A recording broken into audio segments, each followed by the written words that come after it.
नमस्कार मंडळी, स्वागत आहे तुमचं माझ्या एका नवीन व्हिडिओमध्ये.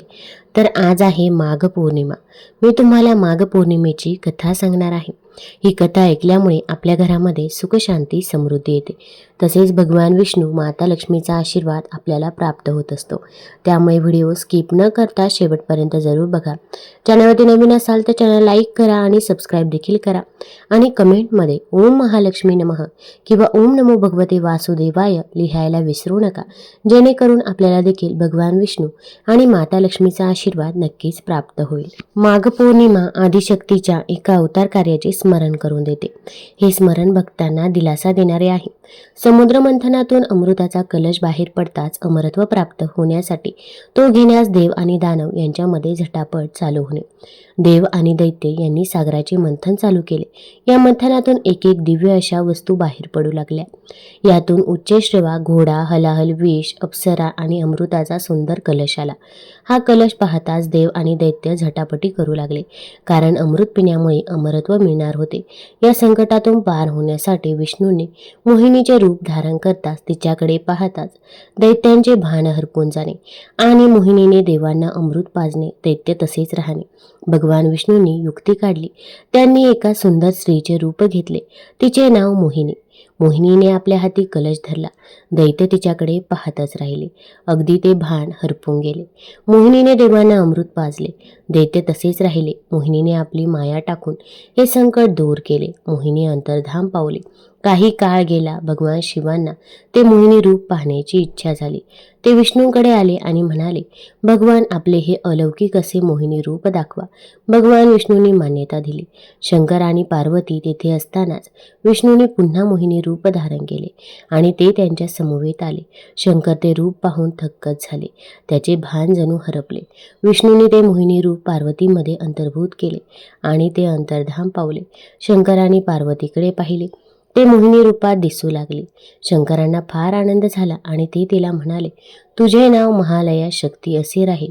हीच महालया शक्ती देवी म्हणजे म्हाळसादेवी होय. हिचा हा अवतार माघ पौर्णिमेला झाला.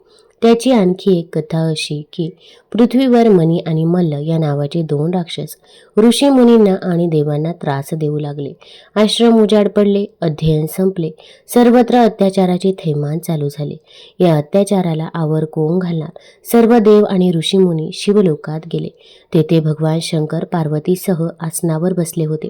भगवान शंकरांची ज्ञान साधना चालली होती. पार्वती ज्ञानरूप होऊन शंकरांशी तन्मय झाली होती. तिचे तेज अलौकिकरित्या वाढले होते. तिचे डोळे चंद्रबिंबाप्रमाणे चमकत होते. अधूनमधून ती जगाकडे नेत्रकटाक्ष टाके. यावेळी विश्वातील सर्व घडामोडीची जाणीव त्या कटाक्षात भरून येत आहे. विश्वाच्या या माऊलीला जणू सर्व ज्ञान होत होते. या दिव्य रूपासमोर सर्व देव ऋषीमुनी आले. यांनी भीषण अत्याचारांच्या सर्व कथा त्यांना ऐकवल्या. शंकर पार्वती हे ऐकून अत्यंत संतप्त झाले. भगवान शंकरांनी मार्तांड भैरवाचे भव्य रूप घेतले. पार्वतीने म्हाळसादेवीचे रूप घेतले. दोघांनी राक्षसावर हल्ला केला आणि त्यांचा नाश झाला. म्हाळसा या नावातच मोठा अर्थ भरला आहे. म्हाळसामधील म म्हणजे ममत्व आणि माया, ह म्हणजे हर्ष किंवा आनंद, लसत्व म्हणजे तेज. म्हाळसादेवी ही श्रद्धाळू भक्तांवर ममता करणारी आई आहे. ती आनंददायिनी आहे, प्रसन्नता देणारी आहे. ती अलौकिक अशा तेजाने युक्त आहे.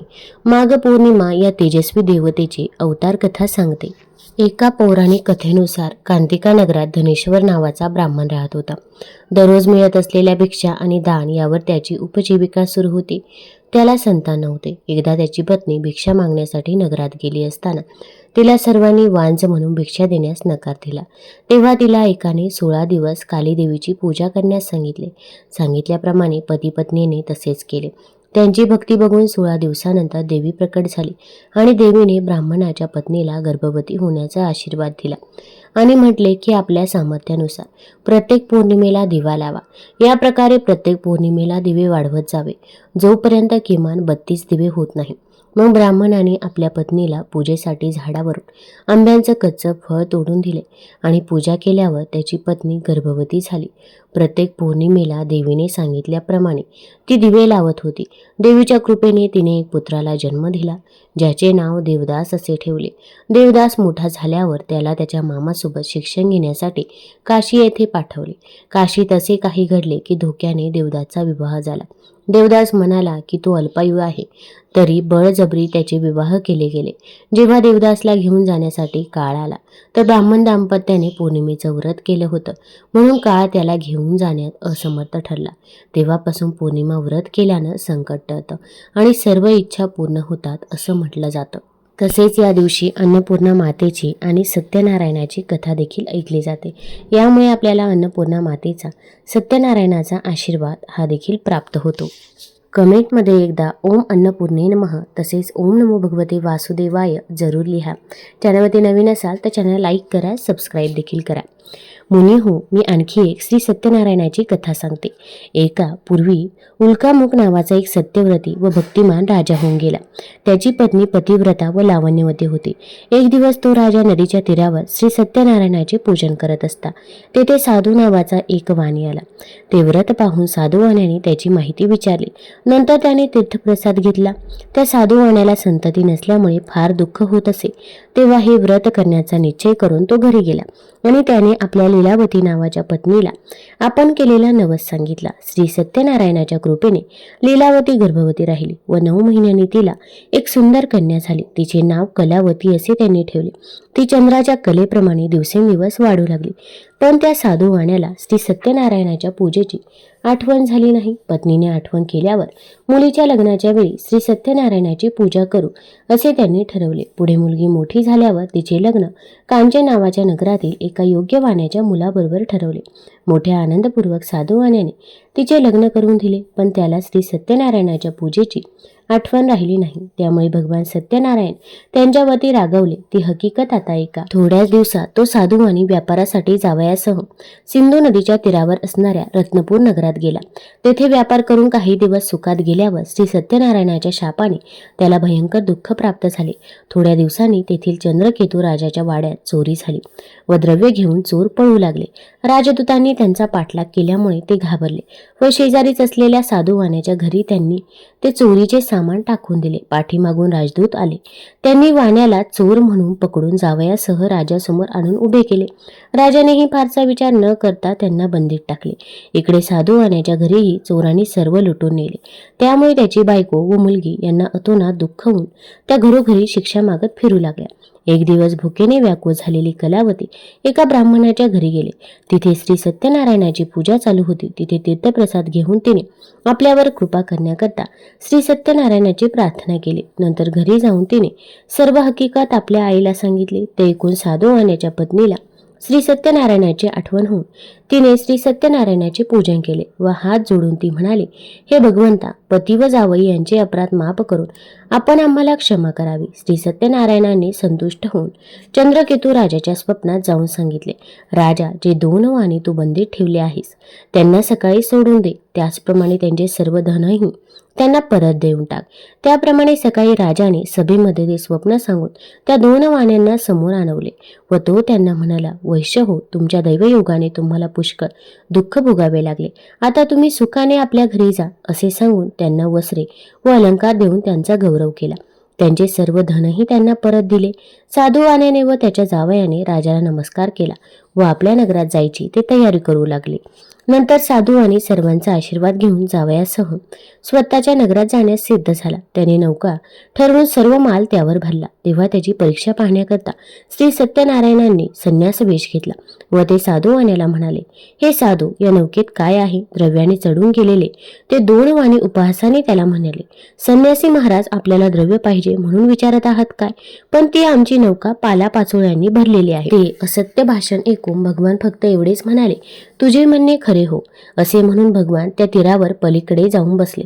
इकडे साधू वाण्याने पाहिले तो हलकेपणामुळे नौका पाण्याच्या वर जास्त आलेली. त्याचबरोबर तो घाबरला आणि नौकेत पाहू लागला तर ती सर्व पालापाचोळ्यांनी भरलेली दिसली. ते पाहून तो अतिशय शोक करू लागला. तेव्हा त्याचा जावई म्हणाला, महाराज, उगीच शोक करत बसू नका. त्या संन्याशाच्या शापामुळेच हे सर्व झाले आहे. आपण त्याला शरण जाऊ. जावयाचे बोलणे ऐकून साधूवाणी त्या संन्याशाजवळ गेला व नमस्कार करून आदरपूर्वक म्हणाला, महाराज, मगाशी मी खोटं बोललो होतो, मला क्षमा करा. असे म्हणून साधूवाण्याने त्यांना पुन्हा नमस्कार केला. तेव्हा संन्यास वेशधारी भगवान म्हणाले, तू शोक करू नकोस. माझे पूजन विसरलास म्हणून तुला हे दुःख प्राप्त झाले. ते ऐकून साधू आणि दीनवाणीने म्हणाला, भगवान, माझ्यावर कृपा करा. मी तुम्हाला शरण आलो आहे. त्यावर प्रसन्न होऊन इच्छित वर साधूवाण्याला देऊन भगवान गुप्त झाले. नंतर साधूवाणी नौकेवर जाऊन बघतो तो नौका द्रव्याने पूर्ण भरलेली दिसली.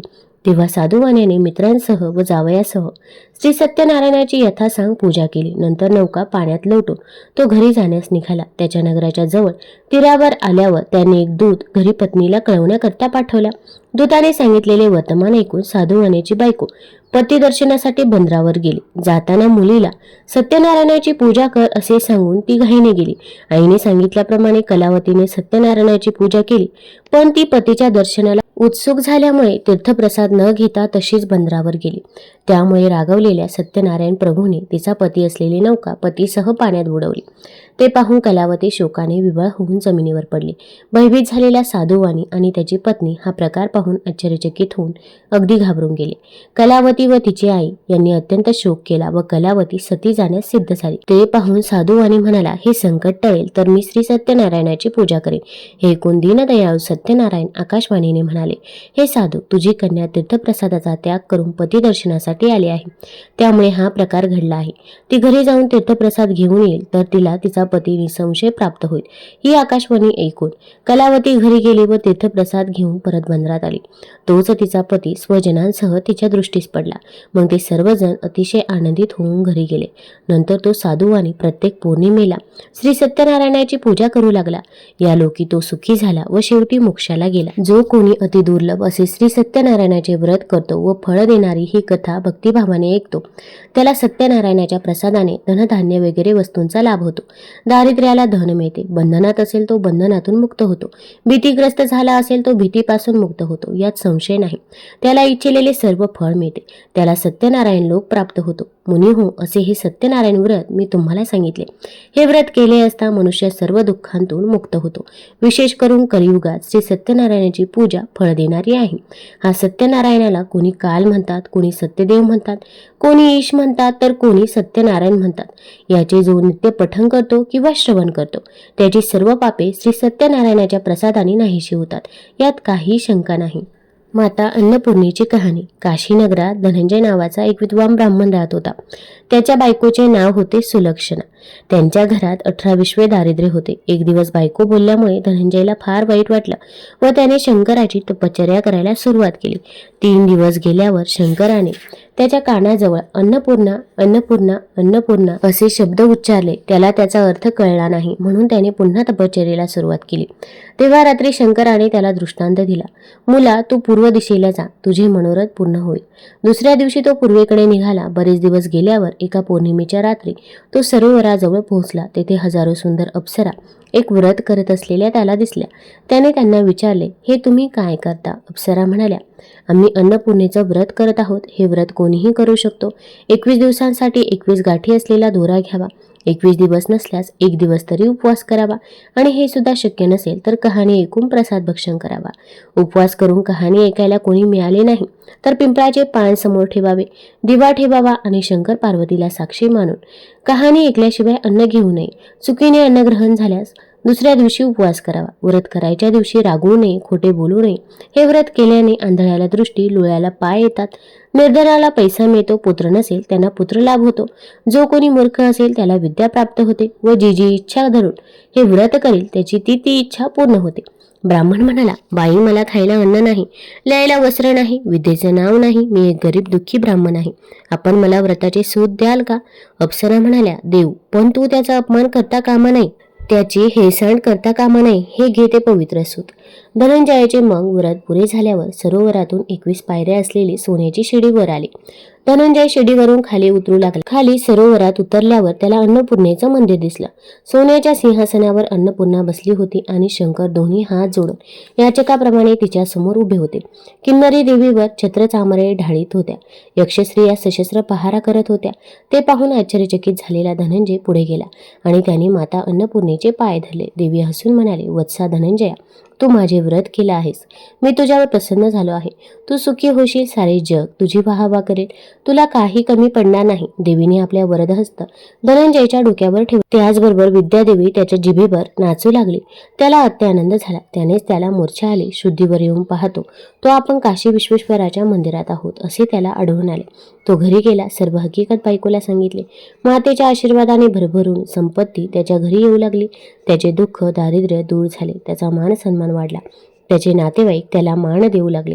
पुढे बायकोला मूल होत नाही म्हणून त्याने दुसरे लग्न केले आणि तो निराळे घर बांधून राहू लागला.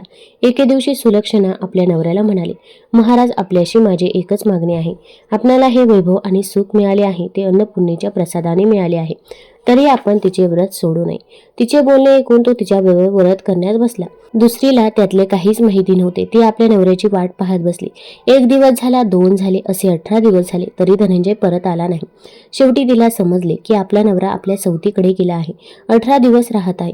तिच्या अंगाचा तीळ पापड झाला. ती रागाने लाल होऊन तिथे गेली आणि तिने धनंजयाची बकोटे धरून त्याला घरी आणले. व्रताचे अजून 3 दिवस शिल्लक होते. घरी आल्यावर धनंजय रात्री झोपी गेला. बायकोला त्याच्या हातात असलेला दोरा दिसला.